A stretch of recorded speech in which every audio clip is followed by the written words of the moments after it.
Hey folks, we're here to talk about that preposterous home run chase from 1998 and the kryptonite of Mark McGwire and Sammy Sosa. I'm Alex, and I know I've been unable to locate my co-mayor of Dorktown, John Boyce, but to fill his enormous shoes, I did manage to wrangle the internet's top baseball writer, Grant Brisbee. How the hell are you? I'm doing very well. Can I be the viceroy of Dorktown just as a temporary? Sounds good to me. We're going to talk about McGwire and Sosa, and okay, so we're going to talk about the pitchers who did not allow home runs to them, right? All right, one of these pitchers is Dan Nulty. Right, he is the only person in the Mitchell report to admit to using performance-enhancing drugs. So after using performance-enhancing drugs, he held McGwire and Sosa homerless. So mentally, I'm going to add one home run to each of their career totals because I don't think that it's fair that someone cheating could have held them homerless. It's the only reasonable thing to do.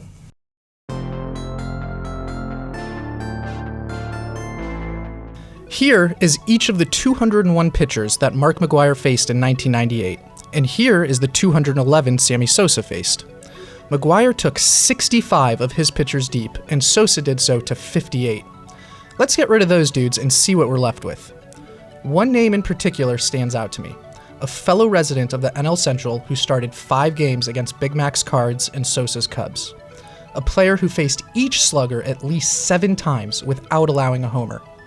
Mike Hampton, who held the duo to just 4 singles and 16 combined plate appearances, half of which didn't even reach the outfield.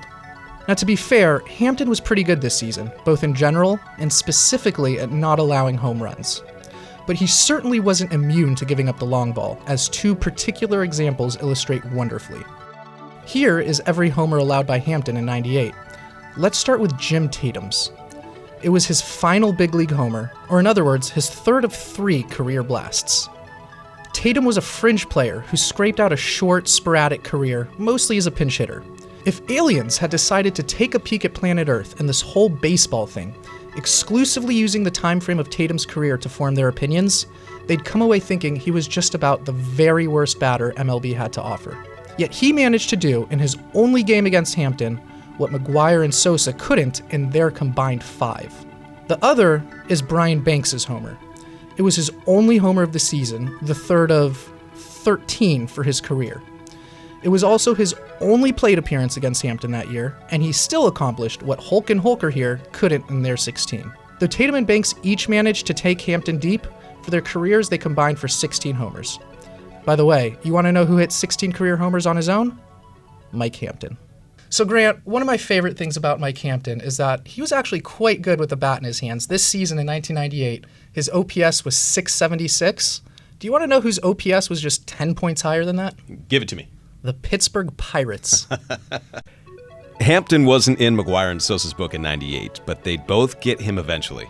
The pair combined to hit 1,192 home runs over their careers. That's 1,192 freaking home runs. That means that there just aren't that many pitchers who faced both and never allowed a home run, right? Huh. Wait, was that Bartolo Colon's name? Anyway, this is cheating because a lot of the guys on that list just faced one or both hitters for one at bat. Chad Zerbe was a soft-tossing left-handed specialist who had no business facing either Sosa or McGwire, but whether in mop-up duty or the deepest recesses of extra innings, he got his chance and succeeded, before telling his manager to never, ever, ever put him in that position again. So who were the frequent flyers, the pitchers who faced both batters for at least 10 plate appearances each and didn't give up a dinger? It's a fun list with a Hall of Famer and a few Cy Youngs. It features some of the best pitchers of the last 30 years, actually. Pitchers like Chris Peters.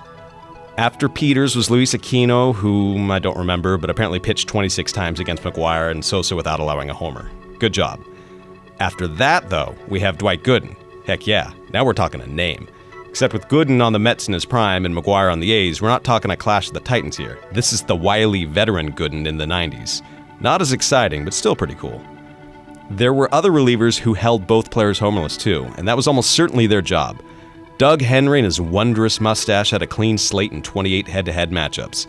Steve Reed and his funky submarine delivery did the same. Rich DeLucia and Scott Sanderson were never touched either. And by law, I'm required to point out that all of these guys passed through the Giants bullpen in the early 90s. Dick Pole, the Giants pitching coach then, must have known a secret. Unless it's a coincidence, and I'm just looking for a reason to talk about Dick Pole. Dick Pole, the Giants pitching coach. There are two relievers worth highlighting, though. The first is Mark Guthrie, who's clean in 46 plate appearances despite being a left-handed specialist. Both McGwire and Sosa hit over 300 against him, and Sosa in particular absolutely crushed him. No dingers, though. The other reliever is Michael Jackson, who was a setup man specifically tasked with keeping right-handers like this in the yard. And that's just what he did for 49 plate appearances. More like the king of no-pop. All right, so I'm going to give you some pitchers who faced both McGwire and Sosa without allowing a home run. I'm going to ask you if you remember them. Okay. All right, you ready? Mm-hmm. Dave Otto. Not at all. Dean Hartgraves. Nope. All right, just scroll down to Everett Stull. Nope. Heath Murray. Nope. J.D. Smart. Negative. So we know that in 98, while McGwire and Sosa combined to go yard in nearly 10% of their 1,387 non-Hampton plate appearances, that percentage dipped to 0.0 with Hampton on the mound. For one of these guys, that couldn't have been more predictive of what would come in the ensuing years. For the other, it couldn't have been less predictive. McGwire's struggles against Hampton weren't simply confined to this season. In another 22 times facing each other after 1998, Hampton held him to 4 hits with just 1 homer, joining a select group of McGwire adversaries that best mastered keeping him in the ballpark. But Sosa's post-98 story against Hampton was 180 degrees different. Sure, he stunk when facing him in the 90s, but once Y2K hit, my goodness, he scorched fire to the entire earth when Hampton was on the mound. We hear the expression in sports all the time about a switch being flipped. Well, Sosa obliterated the switch in this case. 0 homers in their first 42 showdowns against one another. Then in their ensuing 17, Sosa pulled out that home run bunny hop 6 times. So one of my favorite onages ever of a batter over a pitcher was Sammy Sosa against a guy by the name of Kevin Jarvis. Kevin Jarvis started 5 career games against Sosa. Sosa homered in all 5. That is by far my favorite Kevin Jarvis fact. Love you, Kevin. As for the starters who held the pair homerless for 10 or more plate appearances each, most of them will be familiar to you. How about a guy named Nolan freaking Ryan, huh? He faced the hitters a combined 28 times and never gave in. Then there's Pat Henkin, former AL Cy Young winner, and Elmer DeSenz, who was probably a runner-up one of those years. I don't have time to check. And Danny Jackson and Todd Stottlemyre. None of them gave up a homer to McGwire or Sosa. 2 names stand alone at the top, though.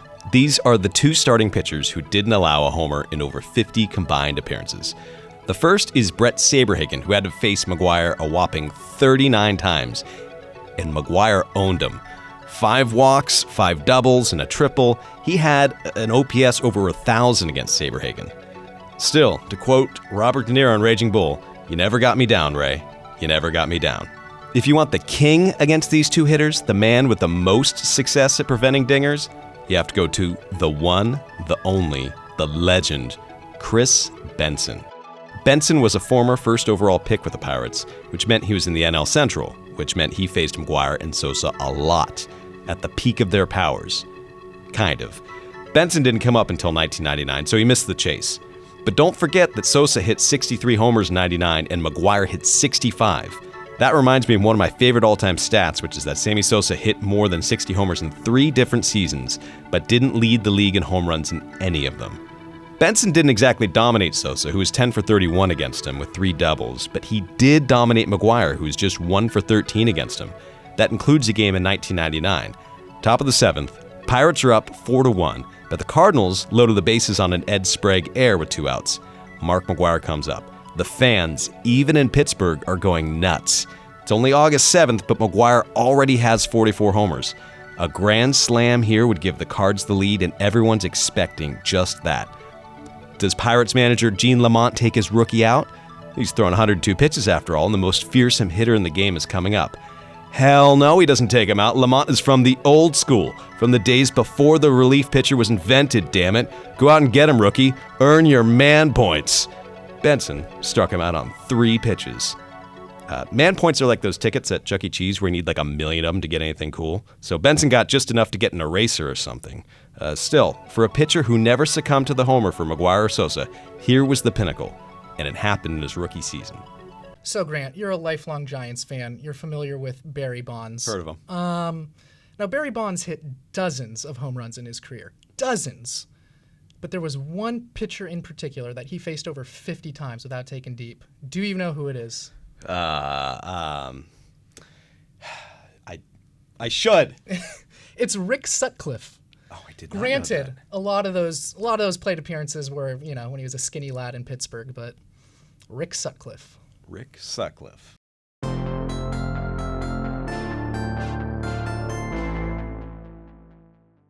Hey y'all, thanks for watching Dorktown. Don't forget to like and subscribe, and I promise if it's the last thing I do, I will locate John in the near future.